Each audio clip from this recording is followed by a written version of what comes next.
देह भल अच्छी तो पूरा भल अच्छे मन भल नहीं नहीं सब बीजेपी सरकार केमती चलती ठीक ठाक चलती विरोधी दल कहते मोहन सरकार भिड़ को नुहति ये सब शुणु आज्ञा कहते ये तो कहवाई तो विरोधी दल पाखे आउ किसी मुद्दा ना अपराध हे चरम सीमार अपराध को नियंत्रण करिबारे संपूर्ण भाव भारतीय जनता पार्टी सक्षम होइछि एक्शन मोड को आसार आवश्यकता बोलिकी सरकार एक्शन मोड को आसी डबल इंजिन सरकार रे डबल विकास होउछि तो निश्चित विकास होउछि भारतीय जनता पार्टी सरकार आसिया पर केवल रंग मारी विकास करछि देखंतु बिजू जनता दल एक माने विरोधी दल भूमिका बर्तमान अच्छी सी जहाँ कह सेटा गोटे बेदर गार एक कथा नुहे लोक कहते कल बल दल आप सरकार अच्छे कि सब व्यवहार करके जीतुने जेहेतु जीतुले जो 5 थर जाक जो बाई इलेक्शन से मानुंट कल बल कौशल खर्च करके जीतुलु संगठन सजारे गंजाम जिले में किंतु जो टिकेट पाइबा कथा से आउ जन नेता को दे दिया देखो भारतीय जनता पार्टी गोटे कार्य आधारित दल चर्चा है आप टिकेट काटी दिगला ना ना से कथा नुह आप ब्रह्मपुर सहर में निजर संगठन जारी रखिंट निश्चित भाव भावुं दल आपको पुणी थे सुजोग दब देखो दल जो भाव मोर आवश्यकता अनुभव कर निश्चित भाव मत से जहाँ आदेश देवे जहाँ दायित्व देवे मुझे दायित्व नहीं तो निगम बोर्ड नियुक्ति हो पारना देखो सी गोटे संविधानिक पार्ट अपेक्षा नेता को विफलता भाव अपेक्षा कहीं करना प्रधानमंत्री नरेंद्र मोदी ना मुख्यमंत्री मोहन चरण माझी निश्चित भाव देखो आज्ञा आम 2 जन जाकर आवश्यकता अच्छी ब्रह्मपुरवासी ना बीजेपी सह माटी बड़ आम बाटी बड़ नुह नमस्कार न्यूज विथ असित को स्वागत आज आम सह आलोचना करने जोड़ी होती भारतीय जनता पार्टी वरिष्ठ नेता राज्य कार्यकारिणी सदस्य गंजाम जिला भाजपार पूर्वतन सभापति श्रीजुक्त कान्हू चरण पति श्रीजुक्त पति कार्यक्रम को आपण को स्वागत देह भल अच्छी तो पूरा भल अच्छे मन भल नहीं नहीं सब भल अच्छे किसी असुविधा एबे बीजेपी सरकार केमती चलती ठीक ठाक चलती देखो आज की 24 वर्ष है जो प्रकार कुशासन चलता ता विरोध में लोके परिवर्तन स्वर देले भारतीय जनता पार्टी को ये सरकार आनिले सरकार आसवा पर विभिन्न उन्नयनमूलक पदक्षेप नि विभिन्न समय विभिन्न दुर्नीतिर माने मूलपुछ करने को चेष्टा करा जायछि सबु प्रकार भारतीय जनता पार्टी मोहन माझी सरकार ये सबु मनते चेष्टा करी अहरह चेष्टा चली विरोधी दल कहते मोहन सरकार भिड़ को नुहति ये सब शुणु आज्ञा कहते ये तो कहवाई तो विरोधी दल पाखे आउ किसी मुद्दा ना ये कथा छाड़ी गोटे पर्सनाल ये आक्षेप करने छड़ा अन्य किसी ना आज देखिए नरेंद्र मोदी जो भली लोकाभिमुखी कार्यक्रम सारा ओडिशा रे भारत में चली ओडिशा बाद पड़ने ओडिशा रे विभिन्न उन्नयनमूलक कार्यक्रम को त्वरान्वित करके भारतीय जनता पार्टी सरकार मोहन माझी सरकार सबु क्षेत्र में पादे आगे अच्छी तेणुक ये भली स्थिति विरोधी दल पाखे जेहेतु मुद्दा नहीं तांकर अंतरकंदल व्यापक भाव बढ़ी जाइए से माने एक कथा को कहते किंतु ना प्रकृत में से नुह प्रकृत में ठीक ठाक सब कम चली भारतीय जनता पार्टी जहाँ कहे ताहा करे आज प्रमाणित हो जाए आसला पर जो 21 बिंदु को छुईवा प्रतिश्रुति दि जाता से 11टा बिंदु बर्तमान सुधा छुईंट आहरी 10टी अच्छे पर्यायक्रमे से गुड़ाक पूर्णांग हम एवं राज्य में सबुठ बड़ मुद्दा विजु जनता दल भी गतकाली प्रेस मीट कर कहला जे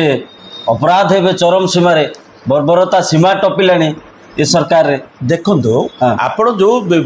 ये कथा कहते आज अपराधी प्रवण जो बोली कहते अपराध को नियंत्रण करिबारे संपूर्ण भाव भारतीय जनता पार्टी सक्षम होइछि आज देखिए गत सरकार रे केबे गोटे दिन मुख्यमंत्री आसिकी तत्पर है कौन कथार जेकोसी कथार रिव्यू करुले कि आज देखिए मोहन माझी सरकार प्रत्येक केस रे जेकोसी केस सकाळे जदि घटनाटी घटला ताकू बसिकी से पुंखानुपुंख तदंत करबा हो क्राइम ब्रांच तदंत हवा हो जेकोसी आदेश जहाँ एप्रिपिएट दरकार करुच्ची आज मत देखिए जो हार वर्तमान जो ये हार होता गत 24 वर्ष भितर जो 5% 7% भितर दंडित होते आज ताहा 40% ऊर्ध्व दंडित हेले एनसीआरबी रिपोर्ट कहूँ हिंसात्मक अपराध रे ओडिशा तो नंबर 1 रे अछि देखो आप एनसीआरबी रिपोर्टर आपण कही 24 मसीह 24 मसीह सरकार किए थिला जो ढांचा पड़ी जाइए से ढांचार रिपोर्ट यहाँ वर्तमान जो भाई अपराध होची ନିୟନ୍ତ୍ରଣ ହବାର ଆବଶ୍ୟକତା ଅଛି ନା ନିଶ୍ଚିତ ଭାବେ ସରକାର ଆବଶ୍ୟକତା ଆକ୍ସନ ଅଛି। ମୁଡକୁ ଆସିବାର ଆବଶ୍ୟକତା ଅଛି ନା ସେଥିପାଇଁ ବୋଲିକି ସରକାର ଆକ୍ସନ ମୁଡକୁ ଆସିଛନ୍ତି। ହଁ। ନିଜେ ଖୋଦ୍ ମୁଖ୍ୟମନ୍ତ୍ରୀ ଯେତେବେଳେ କଲିକତାରୁ ଫେରିଲେ ସଙ୍ଗେ ସଙ୍ଗେ ଇଏ ଘଟଣା ଗୁଡ଼ିକୁ ତ ଇଏ କରିବା ପାଇଁ ବସିକି ସେ ସାଙ୍ଗେ ସାଙ୍ଗେ କ୍ରାଇମବ୍ରାଞ୍ଚ ଇନକ୍ୱାରି ହଉ ପୋଲିସକୁ ଯୋଉ ଦୋଷୀ ଅଧିକାରୀ ବୋଲି ଭାବୁଛନ୍ତି ପୋଲିସ ମାନେ ଦୋଷ କରିଛନ୍ତି ବା ଇଏ କରୁଛନ୍ତି ବୋଲି ଭାବିଛନ୍ତି ତାଙ୍କୁ ତୁରନ୍ତ ସସ୍ପେଣ୍ଡ କରିବା ହଉ ବା ବହିଷ୍କାର କରିବା ହଉ ଯେକୌଣସି କଥା ପଦକ୍ଷେପ ଆପଣ ଗତ 25 ବର୍ଷ ଭିତରେ କେବେ ଦେଖୁନଥିଲେ। କାହିଁକି ନା ଇଏ ମୋଦି ସରକାର ସବୁବେଳେ ଏକ୍ସନ ହିଁ ଭରସା କରେ। ଆଜି ମୋହନ ସରକାର ମଧ୍ୟ ସାଙ୍ଗେ ସାଙ୍ଗେ ଆସିକି ତାର ପଦକ୍ଷେପ ନିଆଯାଇଛି। ଆଗାମୀ ଦିନରେ ଦେଖିବେ ଯୋଉ ଭଳି ଇଏ ହଉଛି କ୍ରାଇମ ହଉଛି କ୍ରାଇମର କଣ୍ଟ୍ରୋଲ କରିବା ପାଇଁ ଆଜି ମଧ୍ୟ ପୋଲିସ ତତ୍ପର ସାଙ୍ଗେ ସାଙ୍ଗେ ପ୍ରକୃତ ଦୋଷୀ ହଉ ଯିଏ ବି ହଉନା କାହିଁକି କେଡ଼େ ବଡ଼ ଲୋକ ହଉନା କାହିଁକି ତାକୁ ଧରିବା ପାଇଁ ସମ୍ପୂର୍ଣ୍ଣ ସଫଳ ହେଇଛି ଆଜି ପୋଲିସ। ଡବଲ ଇଞ୍ଜିନ ସରକାରରେ ଡବଲ ବିକାଶ ହଉଛି ତ ନିଶ୍ଚିତ ବିକାଶ ହଉଛି କାହିଁକି ବିକାଶ ହବନି। ଦେଖନ୍ତୁ ଯାହା ଲୋକ ଆଶା କରିଥିଲେ ଯୋଉ ପ୍ରତିଶ୍ରୁତି ଭାରତୀୟ ଜନତା ପାର୍ଟି ଦିଏ ସେ ପ୍ରତିଶ୍ରୁତି କାମରେ କରେ। ଆଜି ଆପଣ ଦେଖିଥିବେ ଗତ 24 ବର୍ଷ ଭିତରେ ଯାହା କିଛି ହେଇପାରିନଥିଲା ଆସୁ ଆସୁ ମୋହନ ସରକାର ଲୋକାଭିମୁଖୀ କାର୍ଯ୍ୟକ୍ରମ କରିବାରେ ତତ୍ପର ଅଛନ୍ତି। ଆଜି ମଧ୍ୟ ଦେଖିବେ ଯୋଉ 21ଟି ବିନ୍ଦୁ ସରକାର ଥୋଇଥିଲେ ଯେ ଭିଜନ କରିକି ଥୋଇଥିଲେ ଲୋକଙ୍କ ପାଖରେ ଆସିଲେ ଆମେ ଏହା କରିବୁ ସେଥିରୁ ଅର୍ଧରୁ ଅଧିକା କାମ କରି ସାରିଲେଣି ଆଉ ଅଧେ ମଧ୍ୟ ଅତି ଶୀଘ୍ର କରିବେ। ବିଜୁ ଜନତା ଦଳ ପରା କହୁଛି ଯେ ଭାରତୀୟ ଜନତା ପାର୍ଟି ସରକାର ଆସିବା ପରେ କେବଳ ରଙ୍ଗ ମାରି ବିକାଶ କରୁଛି। ଦେଖନ୍ତୁ କିଛି ନାହିଁ ବିଜୁ ଜନତା ଦଳ ଏକ ମାନେ ବିରୋଧୀ ଦଳର ଭୂମିକାରେ ବର୍ତ୍ତମାନ ଅଛି। ସିଏ ଯାହା କହିବ ଯେ ସେଇଟା ଗୋଟେ ବେଦର ଗାର ଏ କଥା ନୁହେଁ। ଲୋକେ ବୁଝିଛନ୍ତି। ଲୋକେ ଯଦି ବୁଝି ନଥାନ୍ତେ ଗତ ଯୋଉ 6 ମାସ ତଳେ ଯୋଉ ନିର୍ବାଚନ ହେଲା ଯୋଉ ନୂଆପଡାରେ ଏଥିରେ ମାନେ ବିପୁଳ ସଂଖ୍ୟାରେ ସଂଖ୍ୟାଗରିଷ୍ଠତା ହାସଲ କରିକି ଭାରତୀୟ ଜନତା ପାର୍ଟି ଜିତି ନଥାନ୍ତା। ତେଣୁ କହୁଛନ୍ତି ଯେ କଳ ବଳ ଦଳ ଆପଣ ସରକାରରେ ଅଛନ୍ତି କି ସବୁ ବ୍ୟବହାର କରିକି ଆପଣ ଜିତୁଛନ୍ତି। ତାମାନେ ସେମାନେ ଯେହେତୁ ଜିତୁଥିଲେ ଯୋଉ 5 ଥର ଯାକ ଯୋଉ ବାଇ ଇଲେକ୍ସନ ତାମାନେ ସେମାନେ ମାନୁଛନ୍ତି ଯେ କଳ ବଳ କୌଶଳ ଖର୍ଚ୍ଚ କରିକି ଆମେ ଜିତୁଥିଲୁ। ଯଦି କଳ ବଳ କୌଶଳ ଖର୍ଚ୍ଚ କଲେ ଯଦି ଜିତି ଯାଆନ୍ତା ତାହେଲେ 24 ଇଲେକ୍ସନ କାହିଁକି ଜିତି ପାରିଲେନି? ତାଙ୍କ ପାଖରେ ସରକାର ଥିଲା ତାଙ୍କ ପାଖରେ କଳ ଥିଲା କାହିଁକି ଜିତିଲେନି? ଲୋକେ ଥରେ ମାଇଣ୍ଡ ସେଟଅପ୍ କଲେ ପ୍ରତ୍ୟାଖ୍ୟାନ କଲେ ବୋଲେ ସେ ନିଶ୍ଚିତ ଭାବେ ତାର ପ୍ରଭାବ ଭୋଟରଙ୍କ ଉପରେ ପଡୁଛି। ଭୋଟର ତାର ଜବାବ ନିଶ୍ଚିତ ଭାବେ ଦେବେ। ଆଜି ଯଦି ଓଡ଼ିଶା ଯଦି ଅଧୋଗତି ହେଇଥାନ୍ତା ଓଡ଼ିଶାରେ ଯଦି ଶାସନର ଯଦି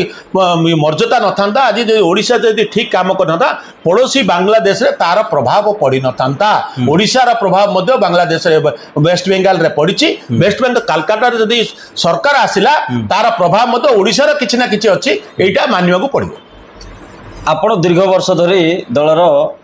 ଦଳରେ ସଂଘର୍ଷ କଲେ ସଂଗଠନ ସଜାଡ଼ିଲେ ଗଞ୍ଜାମ ଜିଲ୍ଲାରେ କିନ୍ତୁ ଯେତେବେଳେ ଟିକେଟ୍ ପାଇବା କଥା ସେତେବେଳେ ଆଉ ଜଣେ ନେତାଙ୍କୁ ଦେଇ ଦିଆଗଲା। ଦେଖନ୍ତୁ ଭାରତୀୟ ଜନତା ପାର୍ଟି ଗୋଟେ କାର୍ଯ୍ୟ ଆଧାରିତ ଦଳ। ସିଏ ମତେ 2 ଥର ବିଜେପିର ଟିକେଟ ଦେଲା। ମୋ ଭାଇକି ଗୋଟେ ଥର ମତେ 2 ଥର ଭାରତୀୟ ଜନତା ପାର୍ଟି ସିମ୍ବଲରେ ଆମକୁ 3 ଥର ଆମ ପରିବାରକୁ ଟିକେଟ ଦେଲେ। କିନ୍ତୁ ଯେତେବେଳେ ହାୱା ଆସିଲା ସେତେବେଳେ ଟିକେଟ୍ ନାହିଁ ଯେ ଶୁଣନ୍ତୁ ହାୱା କଥା ପଡ଼ିନି। ଭାରତୀୟ ଜନତା ପାର୍ଟି କାର୍ଯ୍ୟକର୍ତ୍ତା ଆଧାରିତ ଦଳ ଯୋଉ ଦାୟିତ୍ୱ ଦେବ ମତେ ଏବେ ନ୍ୟାସନାଲ କାଉନସିଲ ମେମ୍ବର କଲେ। ଆଜି ଗଞ୍ଜାମ ଜିଲ୍ଲାରେ ପ୍ରଥମେ ଯେତେବେଳେ ଆସିଲା କାଉନସିଲ ମେମ୍ବର ଗଞ୍ଜାମ ଜିଲ୍ଲାରେ ମତେ ହିଁ ଚୁଜ୍ କରାଗଲା। ପ୍ରଥମେ ଯଦି ଭାରତୀୟ ଜନତା ପାର୍ଟି ଆଜି ଦେଖିବେ ଯଦି ଷ୍ଟେଟ୍ ଏକ୍ଜିକ୍ୟୁଟିଭ ମେମ୍ବର କଲା ମତେ ପ୍ରଥମେ କଲା 1 ନମ୍ବରରେ। ତେଣୁକରି ମତେ ଭାରତୀୟ ଜନତା ପାର୍ଟି ସବୁ ସମୟରେ ମର୍ଯ୍ୟାଦା ଦେଇଛି ଆଜି ମଧ୍ୟ ମର୍ଯ୍ୟାଦା ଦେଇ ଆସୁଛି। ଆପଣ ଭାବୁନାହାନ୍ତି କାହିଁକି ଆମକୁ ମଧ୍ୟ ଯେତେବେଳେ ଗୋଟେ ଇଲେକ୍ସନ ଆସେ ବିଭିନ୍ନ ଦଳରୁ ଲୋକ ଆସନ୍ତି। ଏ ବିଭିନ୍ନ ଦଳରୁ ଲୋକ ଆସିବା ସମୟରେ ସେ ଆମର ସଲାସୂତ୍ରରେ ଭାରତୀୟ ଜନତା ପାର୍ଟିକୁ ରାଜ୍ୟରେ ପ୍ରତିଷ୍ଠିତ କରିବା ପାଇଁ ହେଲେ କିଛି ଲୋକ ଆଣିବାକୁ ପଡ଼ିବ କିଛି ଲୋକ ସିଟ୍ ଦେବାକୁ ପଡ଼ିବ କିଛି ଲୋକ ତ୍ୟାଗ କରିବାକୁ ପଡ଼ିବ। ଚର୍ଚ୍ଚା ହେଲା ଯେ ଆପଣଙ୍କ ଟିକେଟ୍ କାଟି ଦିଆଗଲା। ନାଇଁ ନାଇଁ ସେ କଥା ନୁହଁ। ଟିକଟ କାଟିବା ନ କାଟିବା ନାହିଁ କିନ୍ତୁ ଭାରତୀୟ ଜନତା ପାର୍ଟି ରାଜ୍ୟରେ ଆସିବା ପାଇଁ ଯୋଉ ପ୍ରକାର ଶାସନ କଳକୁ ଆବଶ୍ୟକତା ଅଛି ସେଇଥିପାଇଁ ଆମେ ମଧ୍ୟ ସମର୍ପିତ। ଆମେ ମଧ୍ୟ ଆମର ମଧ୍ୟ ଜାଣତରେ ଏସବୁ ହେଇଛି। କୌଣସି ପ୍ରକାର କାହାକୁ କଟାକଟି ହେଇନି। ଭାରତୀୟ ଜନତା ପାର୍ଟି ଏପ୍ରିପିଏଟ୍ ଲୋକଙ୍କୁ ଯେତେବେଳେ ଯାହା ଦାୟିତ୍ୱ ଦେବା କଥା ଦବ ଦେଇଛି ଦେଇ ଆସୁଛି। ଆପଣ ନିରାଶ ଅନୁଭବ କରିନାହାନ୍ତି? କାହିଁକି ନିରାଶ ହବାର କିଛି କାରଣ ନାହିଁ।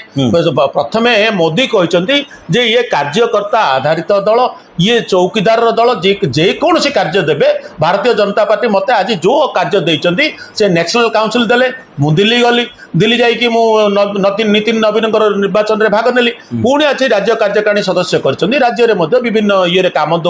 ମୁଁ ସଂଗଠନ ଅଛି ମୁଁ ଆଜି ମଧ୍ୟ ଆସ୍କା ଘୁମସର ଜିଲ୍ଲାର ମଧ୍ୟ ପ୍ରଭାରୀ ଭାବେ ନିଯୁକ୍ତି ହେଇଛି ସେଇଠିକି ମଧ୍ୟ ମୁଁ